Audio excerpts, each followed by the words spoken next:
जगतसिंहपुर जिला बालिकुदा शिक्षा मंडल अधीन सुवर्णपुर प्राथमिक विद्यालय प्रधान शिक्षयित्री निर्मला राउत को विदायकालीन संबर्धना दि संबर्धना सभार मुख्य अतिथि भाव में बालिकुदा एरसमा विधायक शारदा प्रसाद जेना योगदान करी शिक्षयित्री को संबर्धना देते आउ शिक्षा व्यवस्था को आहरी किपरि सरल सुदृढ़ करा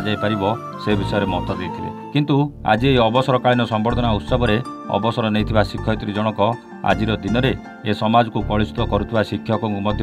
मुख्य स्रोत में सामिल हो शिक्षकों गारिमा को उज्जीवित रखा परामर्श देते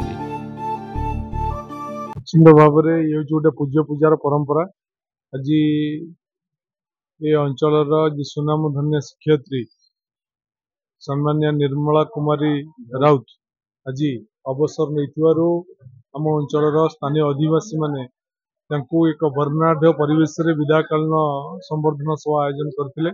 उक्त सभार मु योगदान कर निजी धन्य मन करुच्ची विशेष भाव में मु निर्मला कुमारी राउत को परिवार को धन्यवाद देवा चाहे जे शिक्षा भली एक पवित्र सेवारे सी जीवदशा सी परिवार नियोजित थिबारु से धन्यवाद पात्र और आशा करी अवशिष्ट जीवन सुंदर भाव में कटू प्रभु जगन्नाथ सहायक हूँ और आम अंचल शिक्षार जहाँ कमी अच्छी अनुष्ठान जहाँ कमी अच्छी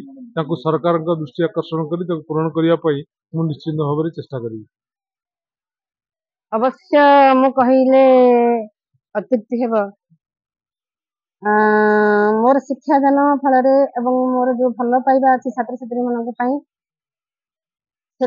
मत कृतज्ञता जनाया ए ग्रामवासी ए ग्राम कमिटी ए विद्यालय परिचालना कमिटी बा मोर सहकारी कर्मचारी माने ये योजना कर बहुत खुशी अच्छी तेणु मु आशा करुच्ची मोर अवसर समय हुए तो मत चाहिए मुझे पिला उपदेश दे पारि आगु को नापी एवं कहूँ मोर शिक्षक भाई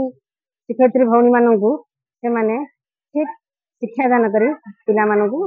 मनीष कर जगतसिंहपुर कमलाकांत बारिक रिपोर्ट एवं ओडिशा।